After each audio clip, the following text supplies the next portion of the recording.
Company સામે 150 ખેડૂતોનો વિરોધ પ્રદર્શન, કલેક્ટરને સોંપાયું આવેદનપત્ર। અમદાવાદ જિલ્લાના વિવિધ તાલુકાઓમાંથી આવેલા આશરે 150 જેટલા ખેડૂતોએ કલેક્ટર કચેરીની બહાર અદાણી વીજ કંપની વિરુદ્ધ ઉગ્ર વિરોધ પ્રદર્શન યોજ્યું હતું। ખેડૂતોએ કંપની દ્વારા લેવામાં આવતા ઊંચા વીજ દરો, અનિયમિત પુરવઠો અને ખેતરોમાં નાખવામાં આવતા વીજ થાંભલાઓના વળતરમાં થતી અન્યાયની પ્રક્રિયાને મુખ્ય મુદ્દા બનાવ્યા હતા। હાથમાં સૂત્રોચ્ચાર લખેલા પાટિયા સાથે ખેડૂતોએ સૂત્રોચ્ચાર કરીને કલેક્ટર સમક્ષ પોતાની માંગણીઓ રજૂ કરી હતી। આંદોલનનું નેતૃત્વ કરી રહેલા સ્થાનિક અગ્રણીઓએ જણાવ્યું હતું કે ખાનગી વીજ કંપનીની જો હુકમીને કારણે સામાન્ય ખેડૂતો પાયમાલ થઈ રહ્યો છે। ખાસ કરીને ખેતીવાડીના જોડાણોમાં ટેકનિકલ ખામીઓના બહાને કરવામાં આવતા દંડ અને નવી વીજ લાઈનો પસાર કરતી વખતે જમીન માલિકોની સંમતિ વિના થતી કામગીરી સામે રોષ વ્યક્ત કરવામાં આવ્યો હતો।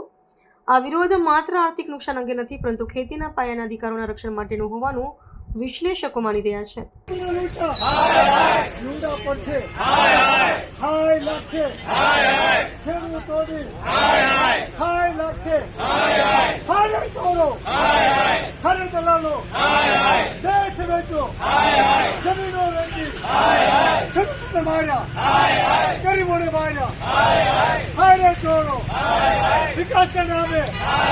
विकास के नामे लूट चलानी,